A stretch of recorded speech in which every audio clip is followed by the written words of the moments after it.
அங்க இருக்க யாரும் கேட்க மாட்டாங்களா? கூட இருக்கவங்க சூடு சுரணை இல்லையா? இந்த கட்சி அழிக்குதியா?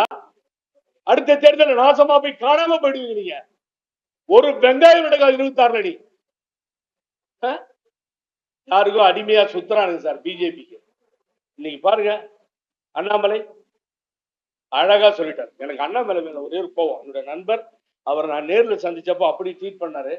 ஆனா அவர் மேல என்ன எனக்கு வருத்தம்னு சொன்னா, ஐபிஎஸ் படித்தவர், கர்நாடகாவில் நல்ல முறையில் பணியாற்றி வந்தவர், எல்லாம் கரெக்ட். அவர்கிட்ட ஒரே ஒரு கேள்விதான் கேட்கிறேன் நான். அவர் கேள்வி ஜாஸ்தியா என்ன துரோகி, என்ன துரோகின்னு சொன்னாரு பழனிசாமி. நம்பிக்கை துரோகின்னு பழனிசாமியை தெரிஞ்சுக்கிறதுக்கு திரு அண்ணாமலைக்கு 2 வருஷம் ஆச்சா? இதுல வெளிநாடு வேற படிக்க போறோம். நீங்க இது ஒண்ணுமே பண்ண வேண்டாம் சார். பழனிசாமி எப்ப பிறந்தார் வளர்ந்தார் அவருடைய ஹிஸ்டரி எடுத்து பாத்தீங்கன்னா அதுலயே எல்லா அரசியலும் நீங்க கத்துக்கலாம் சார். வேற யார்ட்டையும் போக வேண்டிய அவசியமே இல்லை.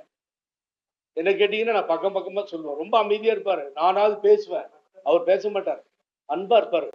புகழேந்தி பழனிசாமி அவ்வளவுதான் அன்பா இருப்பாரு. அவ்வளவு அன்பா தான் பழகணும். அவருடைய நல்லது கெட்டது வீட்டுல, என்னுடைய நல்லது கெட்டது எல்லாம் வந்து போயிட்டு இருக்காரு. இப்படி பயந்துகிட்டு இருக்க ஒரு அமைச்சரை நான் பார்த்ததே இல்லை. அப்படி பயந்தா முடியாங்க இருந்தாரு அம்மா இருக்க வரைக்கும். இந்த வீரம், விவேகம், கித்தாப்பு, தைரியம், கத்துறது, தப்பு தப்பா தமிழை பேசுறது எல்லாம் எங்க வந்ததுன்னு எனக்கு தெரியல. அதான் பாரதிதாசன் சொன்னா, ஏமாந்த காலத்தில் ஏற்றம் கொண்டோன் புலிவேட போடுகின்றான், பொதுமக்களுக்கு புல்லளவு மதிப்பேனும் தருகின்றானோன்னா இவருதான் அதுக்கு உதாரணம். அது அண்ணாமலைக்கு ரொம்ப நாள் கழிச்சு தெரிஞ்சிருக்கு. ஐயா நீங்க தப்பு பண்ணிட்டீங்க ஐயா, அதனால பெரிய மனுஷன் பண்ணிட்டீங்க, பாரத பிரதமர் பக்கத்துல போய் உட்கார வச்சீங்க. அதையெல்லாம் அவர் உட்காரும் போதே எப்படி பின்னாடி குத்துறதுன்னு முடிவு பண்ணிட்டாரு. அவர் கை வந்த கலை. இப்ப நீங்க திட்டி பிரயோஜனம் இல்லை. 2 பேரும் நேர்ல பார்த்தா அடிச்சுக்குவாங்க போட்டுருங்க. அந்த அளவுக்கு போயிட்டு சீனு. நேர்ல கீர்ல பார்த்துட்டாங்க, எங்கேயாவது அடிதடி ஆகிற அளவுக்கு போயிட்டு இருக்கு அவருக்கும். ஆகவே முற்பகல் செய்யும் பிற்பகல் தாமே விளையும். நீங்க செஞ்சதுக்காக அதை அனுபவிச்சுதான் ஆகணும். வேற வழியே இல்லை. நான் அன்போட கேட்டுக்கிறேன் அண்ணாமலையா, நிறுத்தாதீங்க. நீங்க துரோகின்னு சொன்னதோட நிறுத்திடாதீங்க. இன்னும் பல சீக்கிரட் உங்களுக்கு தெரியும். வெளியில எடுங்க. இடி வேலை செய்யட்டும், இன்கம் டாக்ஸ் ஒழுங்கா வேலை செய்யட்டும், எல்லாத்தையும் ஏவி கொடுங்க.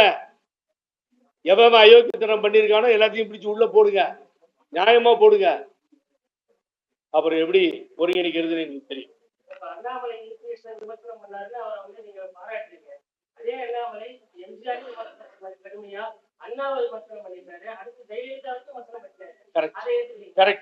அதை எடுத்து பாருங்க.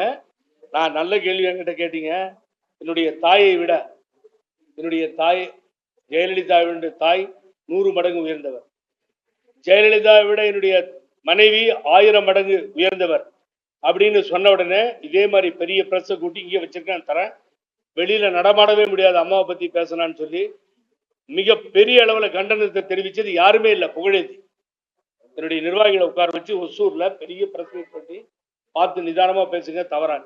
இன்னைக்கு சார் எனக்கு ரொம்ப மகிழ்ச்சி. என்ன தெரியுதா, திரு அண்ணாமலை இருக்கட்டும், நண்பர் இருக்கட்டும், திரு அன்புமணி ராமதாஸ் இருக்கட்டும், சீமான் இருக்கட்டும், எல்லாரும் சேர்ந்து களத்துல நின்று புரட்சி தலைவி அம்மா வாழ்க, புரட்சி தலைவர் எம்ஜிஆர் வாழ்க, அனைத்து இந்திய அண்ணா திராவிட முன்னேற்ற கழகத்தினுடைய தொண்டர்கள் வாக்குகள் வேண்டும், அந்த நிலைமைக்கு வந்தாங்க.